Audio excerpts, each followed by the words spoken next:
Luke chapter 14. And it came to pass, as he went into the house of one of the chief Pharisees to eat bread on the Sabbath day, that they watched him. And behold, there was a certain man before him which had the dropsy. And Jesus answering said unto the lawyers and Pharisees, saying, Is it lawful to heal on the Sabbath day? And they held their peace.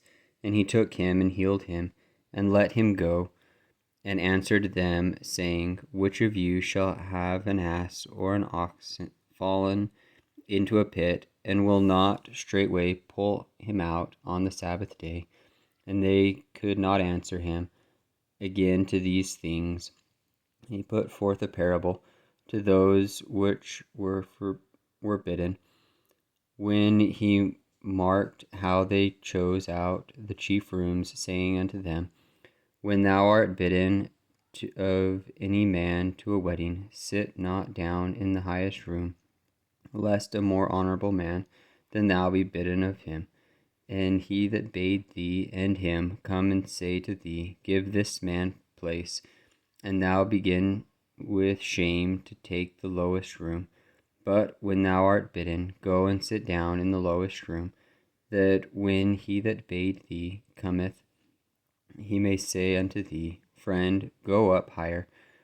Then shalt thou have worship in the presence of them that sit at meat with thee. For whosoever exalteth himself shall be abased, and he that humbleth himself shall be exalted. Then said he also to them that bade him, When thou makest a dinner or a supper, call not thy friends, nor thy brethren, neither thy kinsmen, nor thy rich neighbors, lest they also bid thee again, and a recompense be made thee. But when thou makest a feast, call the poor, the maimed, the lame, the blind, and thou shalt be blessed, for they cannot recompense thee, for thou shalt be recompensed at the resurrection of the just. And when one of them that sat at meat with him heard these things, he said unto him, Blessed is he that shall eat bread in the kingdom of God. Then said he unto him, A certain man made a great supper, and bade many, and sent his servant at supper time to say to them that were bidden, Come, for all things are now ready. And they all with one consent began to make excuse. The first said unto him, I have bought a piece of ground, and I must needs go and see it. I pray thee, have me excused. And another said, I have bought 5 yoke of oxen, and I go to prove them.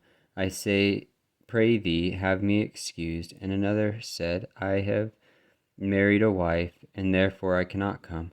So that servant came and shewed his lord these things.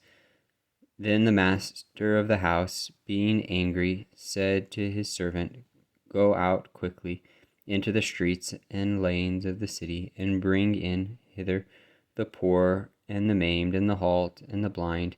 And the servant said, Lord, it is done as thou hast commanded, and yet there is room.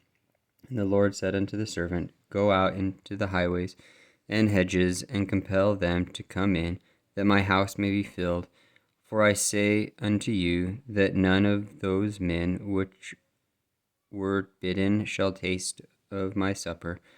And there went great multitudes with him, and he turned and said unto them, If any man come to me, and hate not his father and mother and wife and children, and brethren and sisters, yea, and his own life also, he cannot be my disciple.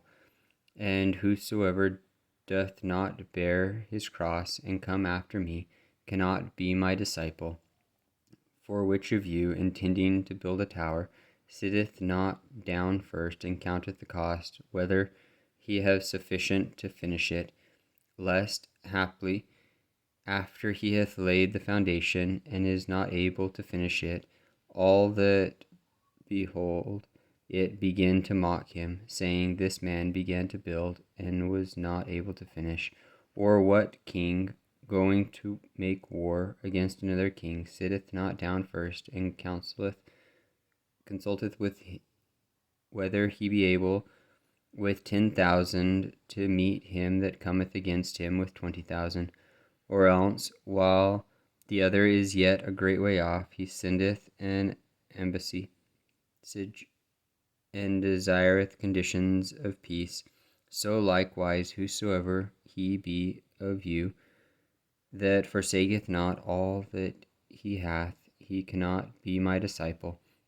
Salt is good, but if the salt have lost his savour, wherewith shall it be seasoned? It is neither fit for the land, nor yet for the dunghill, but men cast it out.